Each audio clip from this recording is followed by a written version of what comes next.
It's that timeless pursuit of when art merges with the artist, where we put ourselves out there, find that moment of motivation, and ride the momentum, and then love the very art we create. These are all deeply linked to the soul of who we are. Some say you might be able to measure that, but perhaps it is a blind pursuit.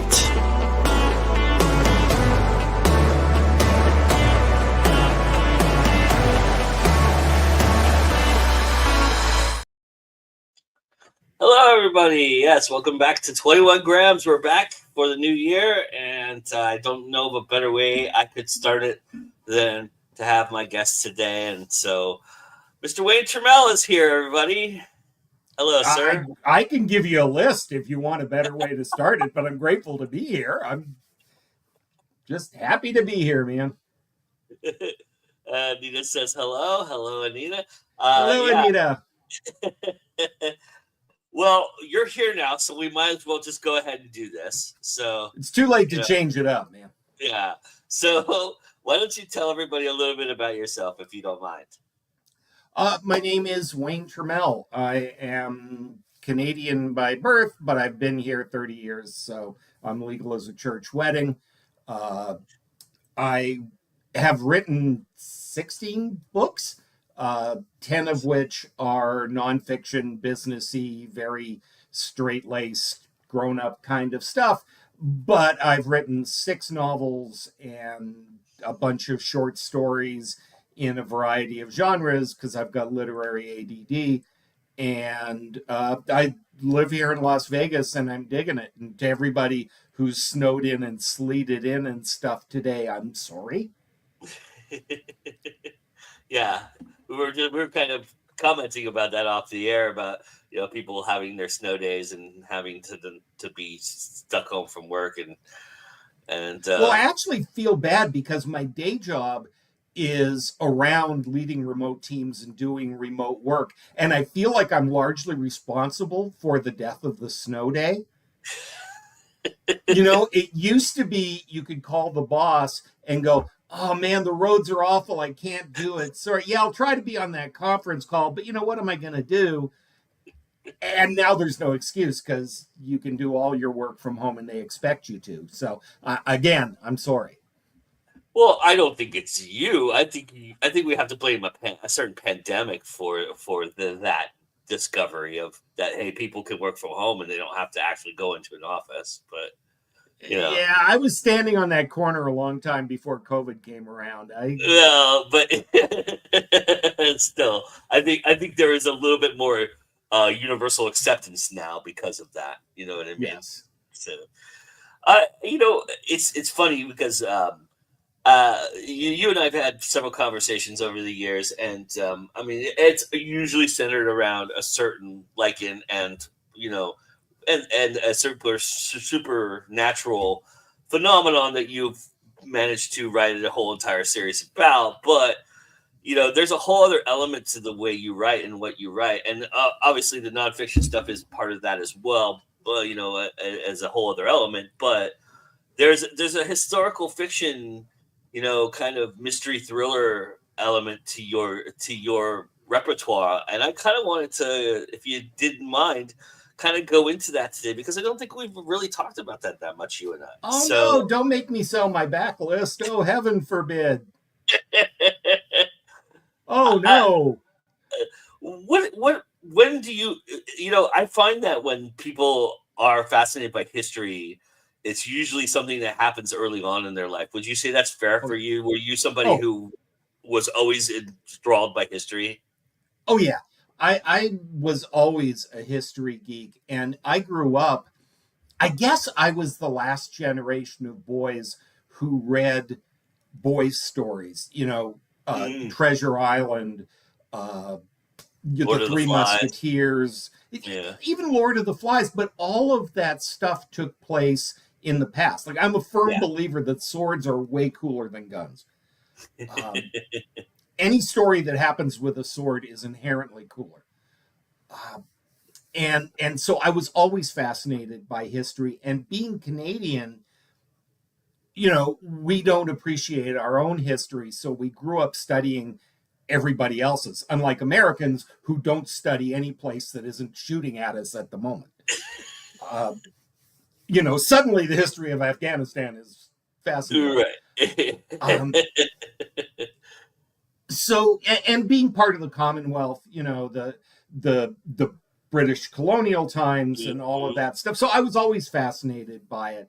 And I'm a firm believer that, those who remember, those who forget the past are doomed to repeat it. And those of us who remember it are doomed to stand there and go, I told you this was going to happen. Yeah. There's a lot of that, and it's prevalent too, and it's become kind of cumbersome with talk shows and news this days too, because news is really taking advantage of that "I told you so" platform and pedestals, right? So well, but it kind of, the problem is that we don't tell history properly. Right. That's history is, it's dates and it's this and it's that, and this battle was fought there. But the cool thing about history is that it's people. And if you dig into the people and what went on and why did stuff happen, right? Yeah. It's fascinating. And the fact people get bored with history just frustrates the heck out of me, because it's maybe the most interesting subject there is. Then again, I'm an old white dude. History tends to tell my side of the story. So yeah, history is way more fun than what's taught in schools. Absolutely. I think they tailor that to kind of whatever nationalism they want you to experience a little bit too. I mean, of course it is. Canada's wrought with Native American history. That a lot of people don't understand. There is a very deep-rooted Indian, reservation, whole, terribleness to the Canada. town I grew up in is named Mission because the mission school was there. Yeah. That kids from all over British Columbia came to, and I had family that worked there, and I am well aware of that. And Canadian history is fascinating when you realize that it boiled down to, it's held together by two lines of steel stretching coast to coast and the promise that we wouldn't become Americans. That is Canadian history in a nutshell.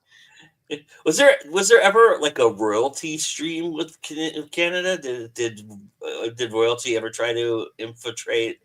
I thought, because that's a lot of why the king is still on our money.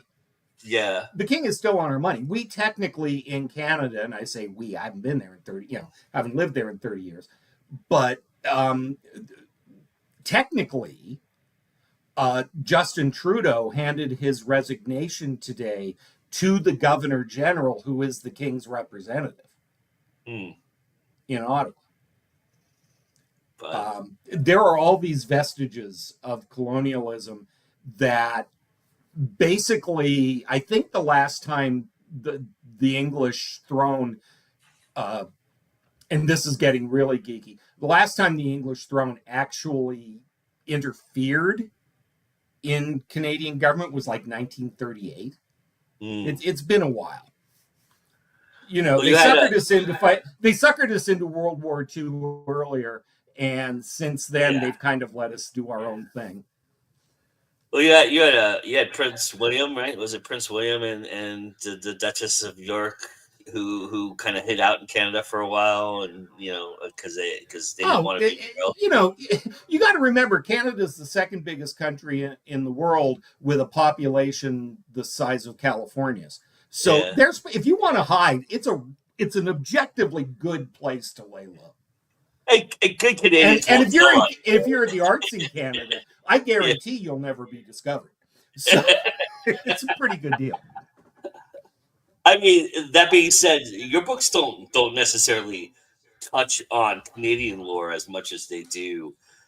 More, is it more of Egyptian lore? Would you say? You What? know, it's funny. I have this fascination with the desert. Um, Whether it's somewhat in Egypt, although not a whole lot, but Mhm, the kind of North African desert, Morocco, Algeria, that kind of thing. My first novel is set half in the US in the 1920s and half in the Algerian desert on an archaeological dig. And Count of the Sahara, tells the story of Byron de Prorock, who is one of my favorite historical figures that nobody knows. For about 6 months, he was the most famous archaeologist on the planet, and then his life imploded, which will happen when you are a drunk and a pathological liar, it turns out. Uh, but he's a fascinating character, and so that area always fascinated me. And then the next two books were set during the Crusades, mhm, in the Holy Land, Palestine, whatever it was that week. mhm. Um, and now the new book I'm writing is set back in Algeria and Morocco in the Foreign Legion. What So I what can't what is it about escape that area that that neck of the fascinates? woods. Well, what is it about that area that fascinates you? Um, I, I I actually think it's the desert, which is why I wound up in Las Vegas. I grew up in the Pacific Northwest, right? I grew up Yeah, just yeah. outside Vancouver with trees that go on forever and lots of rain. And there's something about man versus the desert, man versus the environment, that fascinates me. I love the desert. Not everybody does. I mean, it's an acquired taste, right? Mhm. Uh, some people hate it. Some people love it. There's something about people who live in that environment who are different. Yeah. They think differently than most humans. There is no easy life when you live in that kind of an environment. Uh, and it just fascinates me. I mean, the Foreign Legion has always fascinated me in the way that British colonial armies, the Raj in India and such, have always fascinated me because there are these stories that we've grown up with, Beaugest and stories like that are these tales of heroism and bravery and Mhm. facing the odds, and they're colonial a-holes who are oppressing a whole group of people, and most of the people they're shooting at were fighting for their own land. Mhm. But that doesn't mean the stories aren't fascinating, and it doesn't mean that individual humans don't do really brave things, even if it's in the service of something not great. There's a lot Which, to be said. There's a lot to be said for you can bury a lot of things in the desert too, right? So the mystery of it really lends itself to well, and that. the desert buries itself. True. You know, it's interesting. The Sahara, they periodically find fossils of whales and stuff. Hmm. Right. At one time, the Sahara was an ocean. Yeah. Yeah. Most places that are now deserts on the planet used to be covered in water. Everything changes over time, and I think part of the thing about is the desert doesn't care. They don't care who you are. It doesn't care where you're from. It's going to make you thirsty. You're going to get fleas. You're going to get sand in your crack. It's just uncomfortable and awful. And it doesn't care who you are. Right. And it exposes the sun to you more than any other place on the planet. And if there's anybody who should not be hanging out in the desert, it's the highly flammable skinned Celtic Canadian, right? Who could actually burst into flames at any moment. Which I think is the other thing. I have no business being there. Yeah. That makes sense. So I it's like just that. it just fascinates me. It's very individualistic. Mm. I have a thing, the whole Arab desert culture thing. There's a Lawrence of Arabia thing, whether that's good or bad, and probably both. Um, you know, You said the 20s though. Is that the time period that you feel like is the most mysterious about the desert, or is just happenstance that's what you wanted to put no, I story? think that one happened because it was based on a real person. And what happened with Byron is he was brilliant as a former stand-up comic and somebody who's been public speaking since I was 6 years old. Um, he was a brilliant showman. He was the first one who would go on digs in the summer and shoot film that actually has an IMDb page. He wanted to be a star so badly. But he would take these films and then he would go to the Midwest, these little towns, between Chicago and Omaha, kind of the middle of Iowa and Wisconsin Mm, and whatever. And he would do these barnstorming tours and make tons of money because he was a fascinating speaker and a great showman. And he had films of all these places that nobody in 1925 had ever been. mm, And he made a career. Now, the fact that it was built on lies and nonsense, eventually caught up with him. But I have this endless fascination with people who have all the tools to be great and brilliant and can't get the hell out of their own way. mm. If I had a therapist, she would tell me that there's probably something to that. Uh, but anyway, so Byron, the time period happened to be the 1920s. Yeah. Okay. The part that fascinates me for the Foreign Legion that I'm there now is the Foreign Legion was there for a very, very long time. Sure. And the early 1900s, when they annexed Morocco, is kind of peak Foreign Legion, right? It's Bojest. It's the stories of that would show up in the pulp novels, Mm. that kind of thing. And really, this sounds really horribly artsy, and I hate myself even saying it. But what I'm trying to do is do for the Foreign Legion legend what Unforgiven did for the Western, Mm. which is yes, all this stuff happened, and the dysfunction and madness and craziness that was behind it. Mm. You're trying to humanize it. Well, I'm trying to humanize it and de-romanticize it a little bit Yeah. while at the same time telling a cool story. Yeah.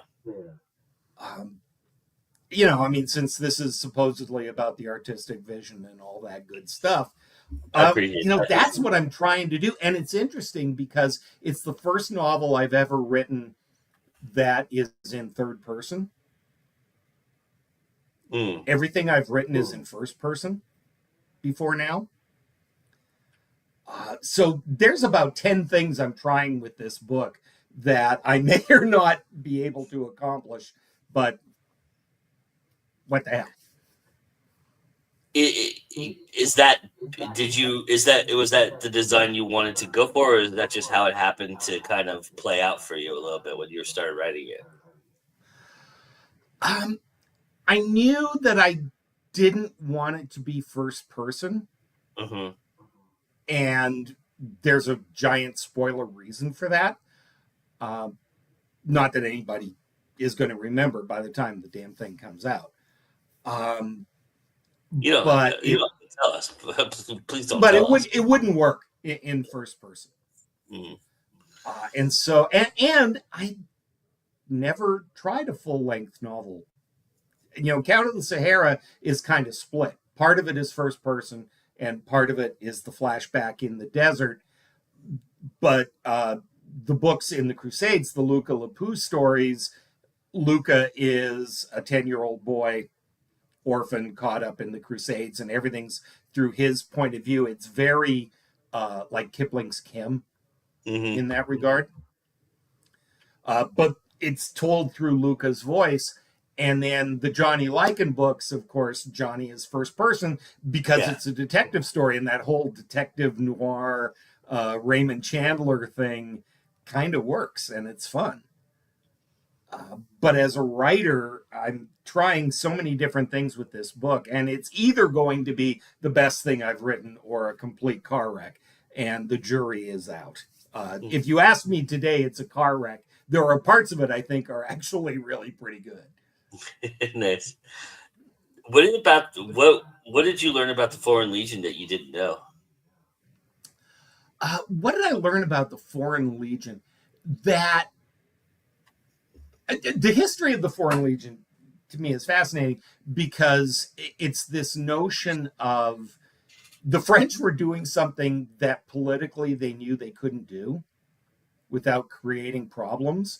And so they created this entity that by law you could not be a French citizen and be part of. Like if you're French and you join the Foreign Legion, you have to surrender your citizenship. And at the end of the 5-year contract, you can earn it back.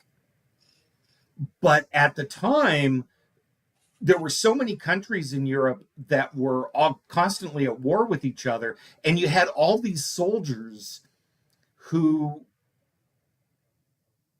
you know, maybe they fled their own country, or there were parts of Europe like Alsace and Lorraine that just changed ownership every 10 years. And it's like, whose army do you fight in?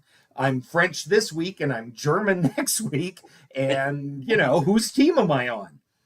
But they were soldiers, and all they knew was how to fight and how to be a soldier. So it gave them a place to go.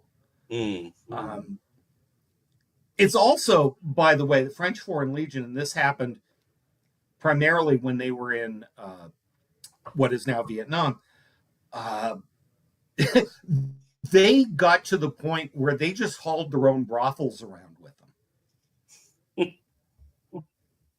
Like at the end of the period when they were in Algeria and when they were in Vietnam, they actually, if they built a base, one of the things they do is they would build a brothel and just bring in local women to keep the boys out of town, essentially. I was going to say, I was going to say, was it like the circus where they had them, you know, brought them all? It strikes me as a very French, realistic way to run an army. You know, it's like we've got all these guys held together in the jungle or in the desert, and if we don't let them blow off steam under adult supervision, bad things are going to happen. That's interesting. Yeah, I mean, it's just stuff like that. You know, the Foreign Legion was made up of. There's a couple of things. The romantic part of it is that when you join the Foreign Legion, you are encouraged to not use your own name. Some people did it. Some people, particularly the French, tended to use their own names. But a lot of the people who signed up were one step ahead of the law, or they had deserted whatever army they were fighting in before, or whatever it was. And so there was this thing called the anonymat, which basically was, what anonymous BS name would you like us to call you for the next 5 years? And when at the kind of height of the Foreign Legion literature, you know, the teens and 20s, it was all, you know, somebody was fleeing a broken heart, or they'd accidentally killed a man, and so, you know, had to run and hide for their lives, or whatever it was. And that's the romantic part of it, this notion that it's a chance to be somebody else while doing whatever good it was that soldiers did, right? It gave you a purpose, it gave you a reason for being, and it gave you a found family. That's the romantic part of it. The reality, of course, is far more brutal. And, while the American Marines are like, no man left behind, the Legion was march or die. Yeah. We'd love you to keep up with us. If you don't, it's your ass. We will leave you here if you don't keep going. That's all very fascinating. I mean, it just sounds very juicy to a writer to kind of put somebody in that position, huh? It is. I think that, and the character Gil is this British soldier who was in South Africa, and he was actually part of the first concentration camps. Actually, happened in the Boer War. The British Army actually instituted the first concentration camps, and he was involved in that. And so when he mustered out of the army, he ran off to France and he got into no good. And he realized that he doesn't do well in unstructured circumstances. He was consorting with gamblers. He tried to kill himself. He realized he needed an army. And that's why he joined the French Foreign Legion, because he's desperately looking for the structure that he cannot impose on himself. How much of what you're writing about now factors into the place being a part of the story as much as the people that are put there? Is that a super important element to providing whatever thrill or mystery you're trying to put within it? I think setting is certainly part of it. A story set in the jungle is going to be very different than one set in the desert. In the desert, sure. There's a lot of alone time. There's, blazing heat and sun, which is a different problem than constantly being wet. You deal with a lot more animals and stuff in a rainforest than you do in a desert. It's a very different kind of thing. The other thing about the desert, and this, again, being Canadian, we have an awful lot of wide open spaces. And there is something about you and the rest of creation. You realize very early on that you do not matter a whole lot. Yeah. And that changes your mindset. I would imagine, there's a psychology to it that's very, very fascinating to delve into, especially, I mean, either scenario that you just presented. I mean, the rainforest is kind of like that creepy nightmare of you walking through what you don't know, you can't see, and whatever that is, you have to figure it out or freak out trying to figure that out. And then the desert's the complete opposite, which is the nothingness of you don't see anything. Where is something, right? Right. Exactly right. I think it's just it's a different type of awful. They're both terrible in their own way. And they both lend to the human condition, though, too, which is very fascinating. I think so. It's funny. When I was in high school, literature teachers used to teach us there are only three themes, right? There's man versus man, man versus nature, man versus God. And I think the desert can appeal to all three, but I'm really man versus the environment kind of thing has always fascinated me. That's awesome. I like that. But I do think there's nuances to those three, right? I mean, nowadays, I mean, that's probably predating pre-man versus machine idea, because that became prevalent in the 70s and 80s, and now super important this time period. So yeah, it is. And it's like everything else. When we were in school, we were taught that there were three rules for everything, right? Everything was simple. Everything boiled down to a very simple set of operating principles. Turns out Things are a little more complex than that. Yeah. But, there are things you tell a 12-year-old that you wouldn't say with a straight face to a 60-year-old, right? Yeah. Yeah, when we used to do earthquake drills, get under your little wooden desk and hope and pray. That's Yeah, because let that's me get insane. straight. The 20-story building across the street is coming down, but this bad piece of, assembled plywood is going to save me. Cool. Even at this point, IKEA's going, no, we can't guarantee that. Well, not if I put it together. That's for damn sure. That's it, right? Who put this together? That's what we want to know. Who built this?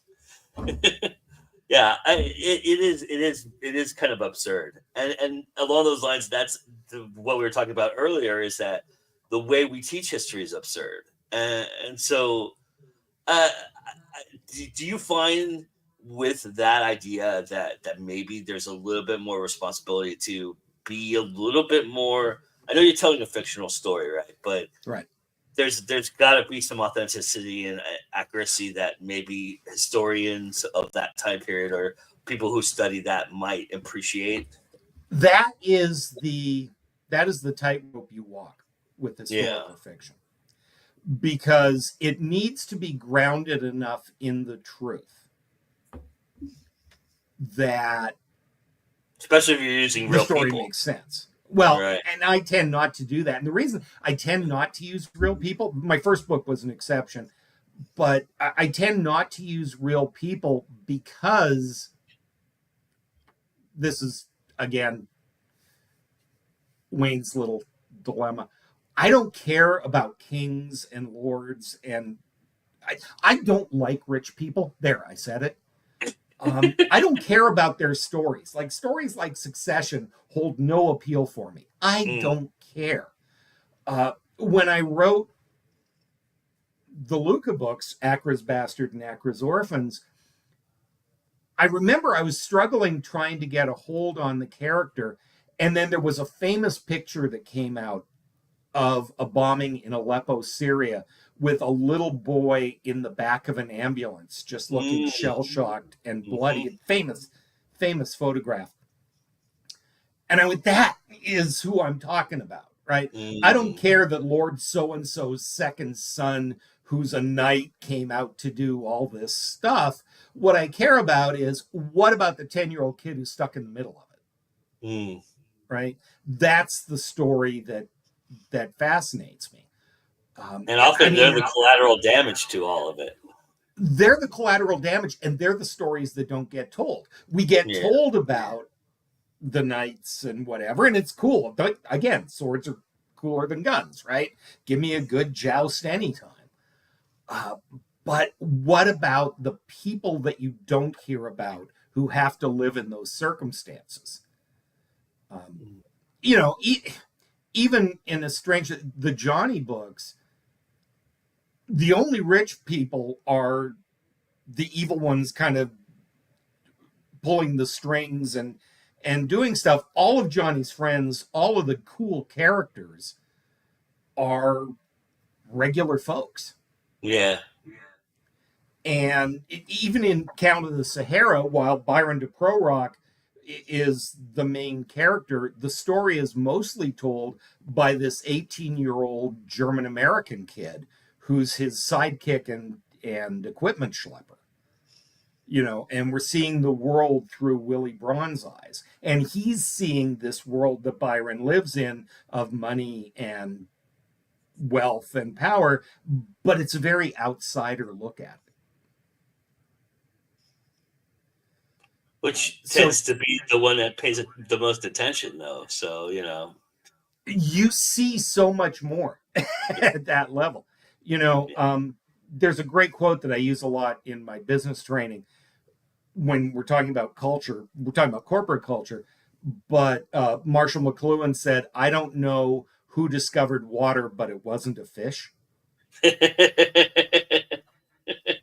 Yeah. Because fish don't realize that water is a separate thing. It's just the way it is. And I think having an outsider's view of money and power and how that gets spent and what the collateral damage is from it is a far more interesting point of view. Yeah, that's so relatable because, like, I think about celebrity culture and star power, and I've seen bands that are on a different atmosphere, right, at a show, and the way they handle their crowds versus the people who are just so happy to be on a stage next to them, the opening act, or the guy that's been grinding for 30 years and he finally gets a break to come on stage. The way they handle the crowd and talk to the crowd, it feels like they're intimately best friends. Whereas the people who have been doing this forever, who are the stars, seem detached from reality of the people that are there to buy their tickets, right? Yeah, and you can always point to an exception here or there. Where I see it a lot is stand up.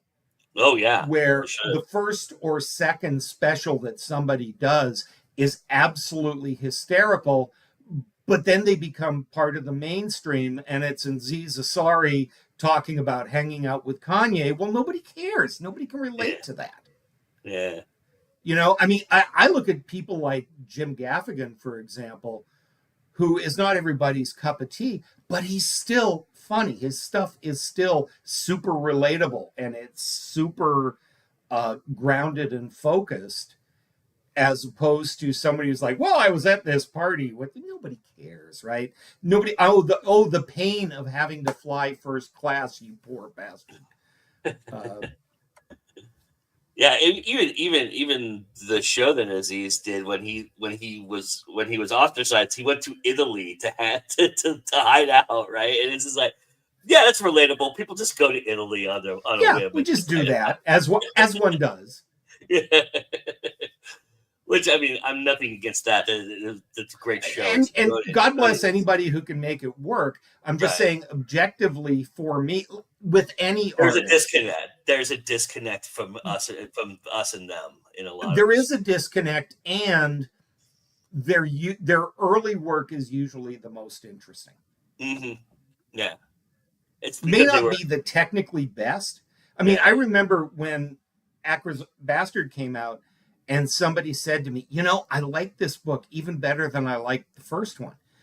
And at first I was really insulted. I was like, first of all, I mean, Byron de Prorock was an obsession of mine for so long that there's a lot of my blood in that first book. Sure. But then I stopped and said, hey, wait a minute. You're supposed to be getting better at this. Yeah. Right? Like, if the second book isn't better than the first one, you're probably doing something wrong. I think that's very accurate. Yeah, and the other thing is you can't go back and judge who you were then versus who you are now, because it doesn't work like that. It doesn't. Well, and I think as an artist, there's only so many times you can go to the same well. Absolutely. It's funny. Back in the stand-up days, we used to say, of course, your first headline set, your first hour, is really strong. You've had 20-something years to write it. Yeah. Right? Show me your next hour. I totally understand that. Yeah. Even with books, one of the reasons I loved writing the Johnny series. Urban fantasy is a lot of fun. I read it. I enjoy it. I love the heck out of it. And 3 books was plenty. Now I need to write something new. I need to write in a different universe, literally in a different universe. I need to write in a different type of story. I need to write in a different voice. I mean, I could crank out 10 more Werewolf PI stories. Yeah, easily. I mean, it's a story that doesn't have, it has a good, cycling, you can easily. Even the finale, the final book has like 4 different hooks that if I ever came back to it. And there is some open-ended questions there. So, right. So absolutely. So I can come back anytime, but I would need to really be inspired and really want to do something cool. Yeah. To just keep going back to that well. I love Jim Butcher. I mean, there would be no Johnny without the Dresden Files, But 17 books in, Yeah. you can tell he's kind of going through the motions. And Yeah. I mean, I refuse. I am very limited in the mythical characters I am prepared to write about. yeah. There are We no were, elves or fairies in my universe. yeah. I have We were, never we, had any use for the fae, quite frankly. we were discussing. I was discussing this with some friends about how we were trying to figure out when Dune jumped the shark, because that's one of those where they just the sun just kept going and going and going, and it's just like sooner or later you lose all affect of the lore that began what you're writing about, and it's like, and it's an interesting juxtaposition, because that's what happens is it fades away, because that stuff has, like you said, only so much staying power until the rest of it just becomes something else. I mean, I believe that they jumped the shark way earlier than most people think it did. I do too. Um, I think it started as Lawrence of Arabia in space, and that Yeah. was really cool. Yeah. And he goes and he lives with the Freeman, and he becomes Muad'Dib, and cool, right? That's a Yeah. really cool story. And then it just two things. One is Herbert started to believe his own nonsense, and it started to become more and more philosophical and all of this stuff. And then, you don't kill something that is making you the kind of money that Daddy was making. And, Yeah. don't let Daddy's death get in the way of making a buck. Yeah. And, it's like the Dune Prophecy. I've been watching that on Max, and it took me a little bit to get into. And it ended up better than I thought it would. Mm. I wasn't crazy about it at first, but I stuck with it, and it actually works. But again, it's kind of okay. This is me getting on a soapbox and being a grumpy old man and yelling at clouds. Um, I think that when something is around too long, you lose control of it. And the Yeah. fans start to tell you start doing stuff to appease the radicals, right? Like Yeah. the whole Star Wars, what's canon and what's not canon. And oh my God, they gave a woman a lightsaber, and Yeah. right? How about we not make any Star Wars movies for a while? How about we just don't do that? Right? Or at least James Bond. tell a different story in the Well, universe. There's but definitely. that's the thing is I look at James Bond. There are 20, however many Bond movies there've been, and I love Bond movies. But now it's, well, we need to find it. Well, maybe we'll have a black James Bond. Maybe we'll have a female James Bond. No, how about we put a stake in James Bond and you give me a really cool female. Bring back Charlize Theron from Atomic Blonde. Give me more of that. Right. Right? If Idris Elba is going to be a spy, give me an Idris Elba spy. Yeah. Right? The basics are there. The basics of a sci-fi lightsaber sword and sorcery thing can be done in any way at any time without tying yourself to something else. No, I agree. I think, originality. There's something to be said for being creative. There's something to be said for paying homage, but also being aware that it's homage and not a duplicate or continuation of what has already been said. Right. So. Well, here's here's the thing, right? And Atomic Blonde was a good movie, Anita. I totally agree with you. I have watched it 1,000 times.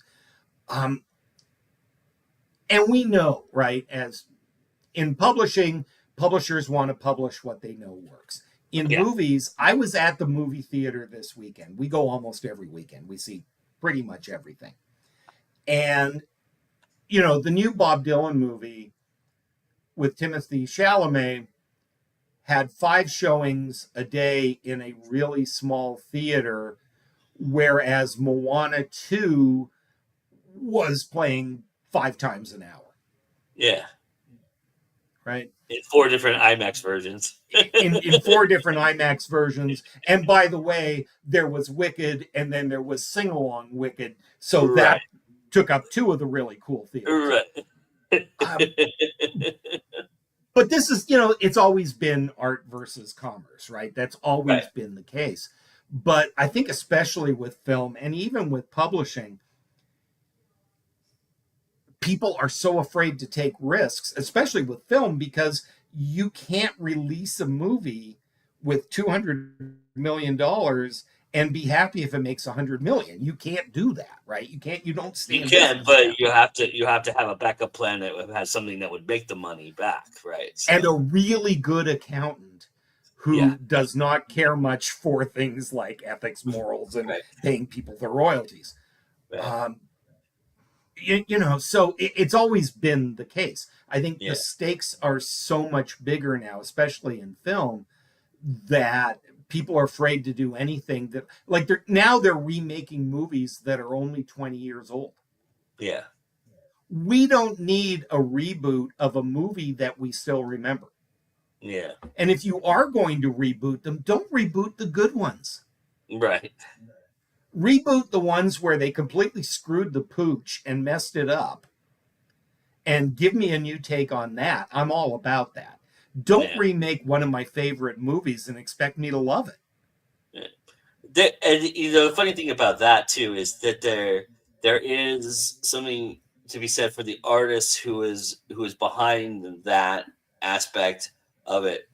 I'll point to a specific example, Superman being a specific example, right? All of the people who have created Superman stuff have created Superman stuff because they weren't happy with the Superman stuff before it, or they wanted Right. to be a part of that lore, and they had a story to tell. But the problem with doing something like that is that it's so familiar and so not unique to anybody anymore that it's hard to tell the details of the things that haven't been told before without telling the details of what has already been there. And you have to go over it and over it and over it. And at some point, you either go forward, and take Superman wherever you're going to take them beyond what has already been told before, or you let what is already there saturate what you just now created. And in doing so, there's a machine behind that is a big time studio that pops out billions Well, and and the billions of problem dollars is of the movie stuff. studio now owns DC and Marvel and and all whatever else. and all that has to have the toys and all the things that go along with it that make these things so populous and so intricate for what they're In trying to do. a perfect world, there would be a 40-year moratorium on Batman. Yeah, We have had 2.5 really good Batman series. yeah. Well, and And we've also had spin-offs of Batman stuff that has been pretty good, right? So yeah, I mean, I love Penguin. yeah, I love Penguin on Max. I thought it was terrific, but it was far enough removed, and it wasn't bumping heads against anything, and it was a yeah, different medium, yeah, right? We don't need another Spider-Man 17. yeah, And I know people love Spider-Man as a character and as a mythology and all of that stuff, but we've seen it.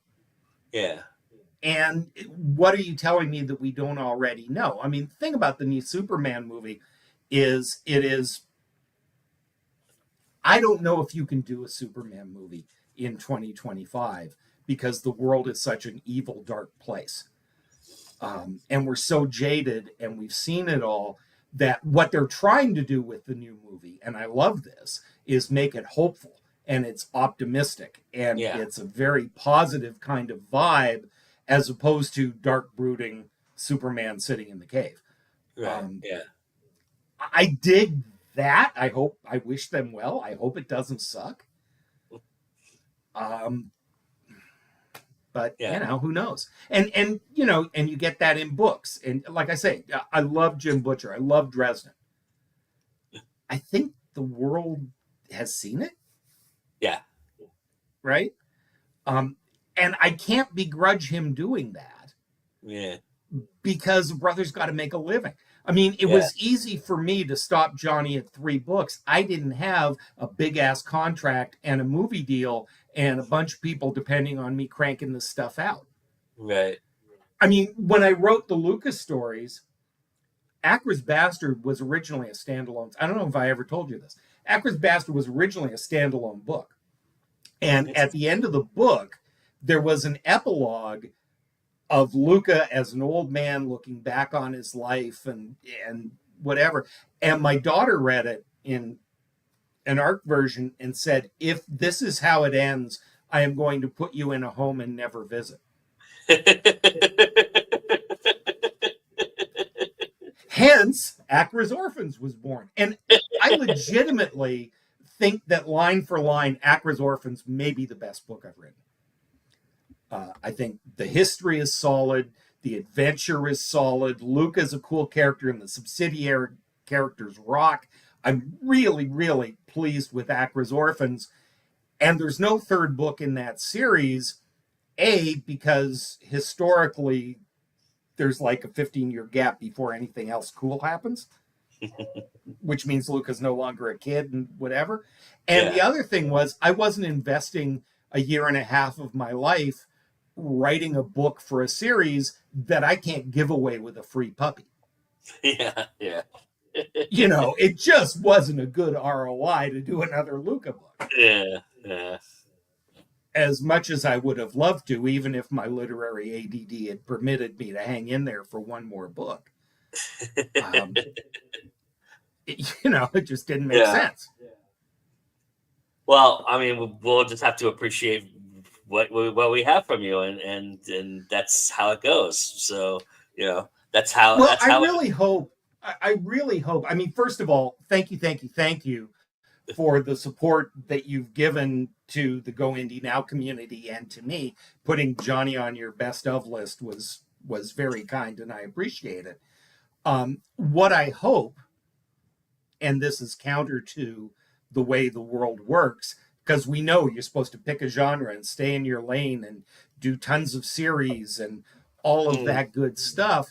I really hope that if people found my work through the Johnny Lycan stuff, that they'll take a chance on the historical stuff. Just as, God bless them, the folks that read my historical stuff first and stuck with me through friggin' werewolves and demons, God love them. I hope that by now they trust me as a writer, that whatever story I'm going to tell is worth telling, and so come along for the ride. Nice. And that's a risky thing to do. It is, but I think it's worth it. I think ultimately, if you find a voice you like, you gotta give that voice a chance, because that voice always wants to grow and be an artist, right? So that's part of it too. Is you need to be an artist. You need to do what you need to do to create art. And it's not. And sometimes it's like you said, you can wear out your welcome if you stick with the same thing over and over again. So, changing it up, I think, highlights that and helps you. Not only helps you maintain an audience, grow an audience, but it also maintains your sanity, and it also helps you grow as an artist. It's funny, whenever I have this conversation, as long as I'm talking about everybody else, I 100% agree with you. I have a really hard time calling myself an artist with the foolishness that I write. I know. But I know that I have to accept the mantle, right? You do. I mean, I'm not Mark Halperin, right? When I think about artists, I think about like Mark Halperin, who writes prose so beautiful that every time I read it, it makes me want to quit.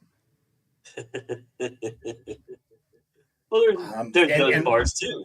Yeah. I look at him as an artist, but I guess that's kind of what we do. If you're in the arts, if you continue to crank it out and you care, right? You care enough to want to do good work and you want people to read your stuff. And then, I guess I am. But that's still, I feel very, very imposter syndrome-y whenever I read. I'll call everybody else an artist all day long, but doing it for myself still feels weird, even after all this time. I understand that's an understandable ideal and thought process for sure. All right. So this year, at the end of the show, I have asked my artist friends, my and I'll say And for the Wayne, sake and Wayne, to give me 5 numbers between 1 and 50, and I have a questionnaire that has those corresponding numbers questions for you, and we'll ask you those questions. So just go ahead and spit out 5 numbers for me, please. 7, 18, 23, 34, 40. How funny! I was looking just directly at 34 right before you said that, so that's pretty funny. All right, so let's start with number 7. Number 7 is what is your writing kryptonite? My oh. Uh, I was talking to somebody about this the other day. My writing kryptonite is like if I ever murder somebody, they can sentence me to try to write a rom-com. I'm a pretty romantic guy in my real life, but I can write sex scenes and I can write kind of early interaction type scenes, but I cannot write romance. I have no desire to write romance. Uh, yeah, that's probably my kryptonite. That's why I write about the desert, because people are out there by themselves, man. Is it the formulaic aspect of it that tends to trip you up? No, it's the same thing, and it's funny. I mean, you know that I spent almost 20 years as a stand-up comic. I do comedy humor pretty well. If you told me I have to write a script that is funny from beginning to end, I would freeze like a deer in the headlights. I know. I totally understand that. That's a really difficult prospect for anybody. I think like humor coming out of situations, and it's a tense moment. You break it with a joke. I can do that all day long. Yeah, no, and that's where I think real humor comes from. And and it's tough to do it within a context of where you have to do it, right? So it's like you have to be funny now. Go and do. Yeah, it's that old adage, right? The guy walks up to a comedian and comedian says, "Hey, how you doing?" He goes, "Tell me a joke. Be funny," right? Yep. All right. So number 18. What was an early experience where you learned that language had power? Oh, this is easy. When I started public speaking when I was like 6 years old. Was the first time I was ever on stage. Church and school and whatever. But I remember very distinctly, it was third grade. I was working on a dinosaur project. You take the shoebox and you glue the stuff. And we were a group, and Janice Levy was very diligently gluing and painting things. And I was the redheaded hyper kid who was bouncing off the walls and was basically useless to the project. And then the teacher said, okay, somebody has to come up and talk about your project. And I'm like, wait a minute. I get to go to the front of the room and be the center of attention and talk and not get in trouble for it. Ooh, me. So I go up and I talk about, this is a T-Rex and this is a Diplodocus and whatever. And at the end, as I'm walking back, the teacher says, let's hear a round of applause for Wayne's team. And something clicked in my little brain that went, I did nothing useful on this project. But I was the one that people identified with it. I communicated what our team did to everybody else, and I got 90% of the credit. I like this gig. Nice. And that's why I started teaching presentation skills. When I joined the civilian world, my first job was teaching presentation skills because so many people have thoughts and dreams and brilliant ideas and things that they want to do, and they can't put them into the brains of other people. And those of us who can get way more credit for being smart and capable than we really deserve. Nice. I love it. All right. So number 23 is, how many unpublished or half-written books do you currently have? You can ballpark it for me if you don't know. The answer is none, because I am a shameless hoe. And if I write something, I will find a home for it. There is one short story that I am very proud of. I think it's really solid. And I wrote a short screenplay for it that actually was a semifinalist in the LA screenplay competition. And I cannot get anybody to accept this story. It's non-genre. It's a dramatic story of a carnival worker recovering from alcohol, trying to make amends, and he becomes mildly obsessed with one of the rides. I love the story. I think it's beautiful. The script is actually really good. But I can't find a home for it. Huh. It's the first time it's been over a year that I've been schlepping this story, and I can't find a home for it. It's really frustrating. I can imagine. I've been there. It's not a fun. It's not a fun process, especially when you have to pitch it over and over and over again, right? So yeah, that's when it gets tedious, and you're just like, you know what? I've told so many people this fucking story. Just trust me, it's good. Yeah, exactly, man. All right, number 34 is, what did you edit out of your first book that you wish you hadn't? What did I edit out of the first book that I wish I hadn't? That's the question.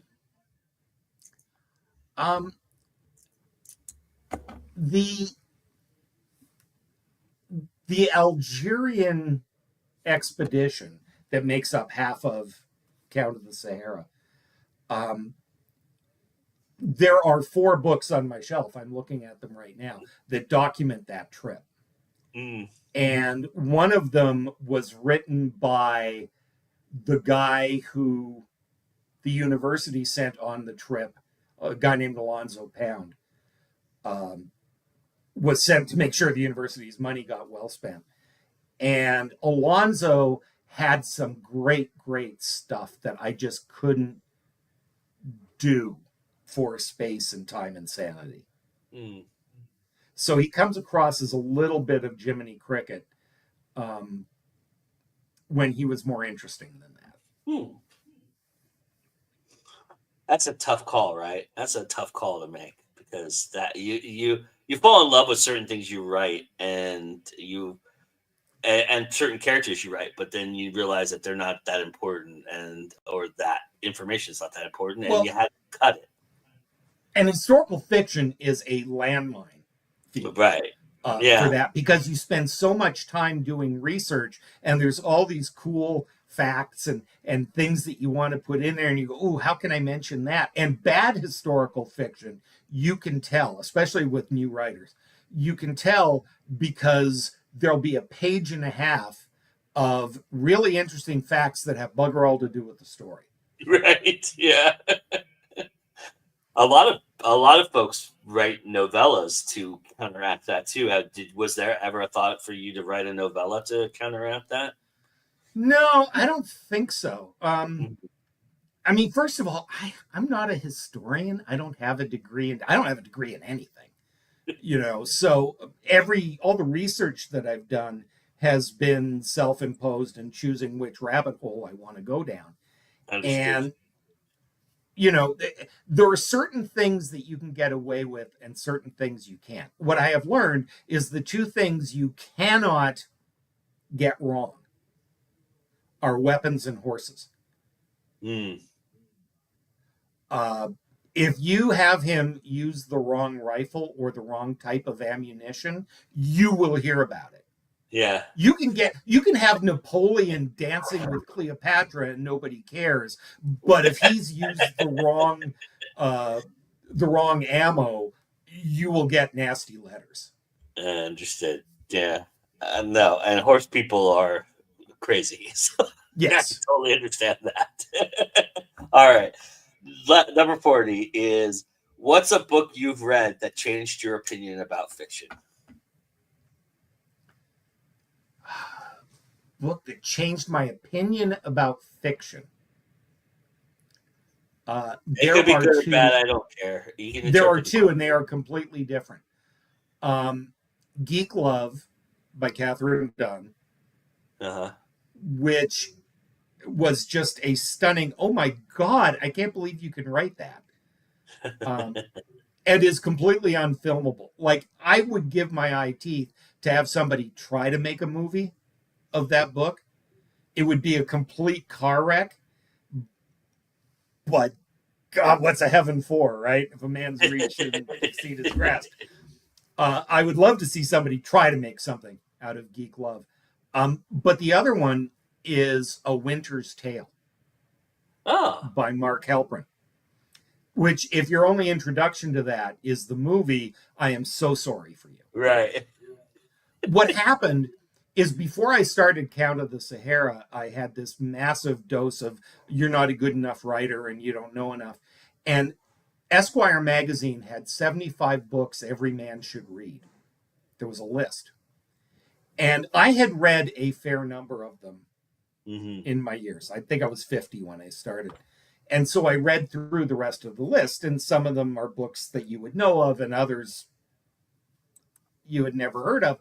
And I got to A Winter's Tale, and I knew vaguely that it was a Colin Farrell movie and whatever. And then the book came, and it was, this thick. And it was beautiful and touching and brilliant. And the stuff that they made the movie of was about this much of the book. Yeah. And it was the possibility. I had forgotten what beautiful language was like. The possibility. And I should be struck by lightning for even aspiring to that. But those two books, one for just the sheer batshit craziness, oh my God, they actually let somebody do that, and the other one for the craft. I love it. Awesome. So Anita wanted to chime in and say, I once went down alone, YouTube rabbit hole for Victorian weapons. So yeah.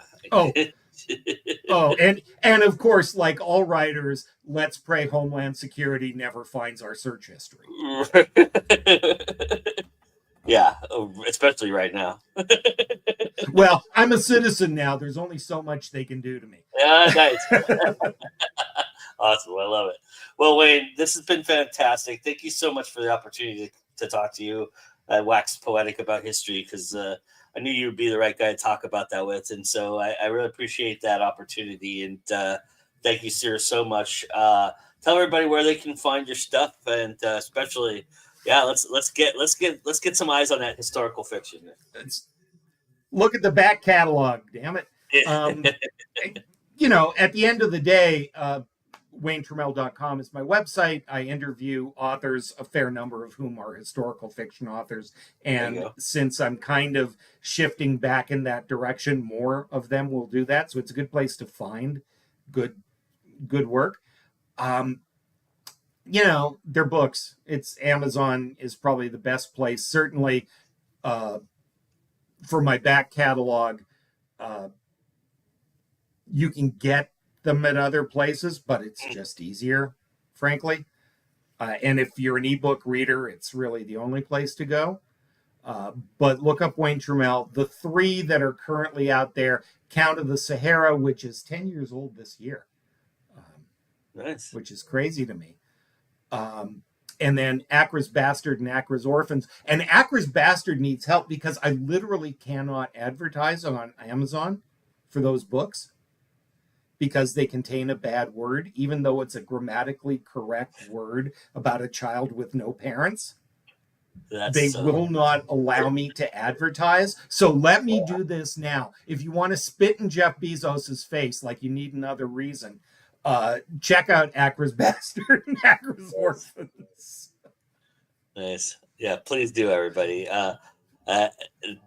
Yep, just go get those books and learn about history and enjoy. Well, what I like too is there are periods of history that aren't done to death. Yeah, absolutely. Awesome. The Civil War 1.0, the Tudors, there are certain periods that are just done to death, and so learn something, damn it. Yeah, learn something new. All right, everybody. Thank you so much for joining us. We appreciate it. And remember, that's always time to go indie now. We'll see you again soon. Bye, everybody.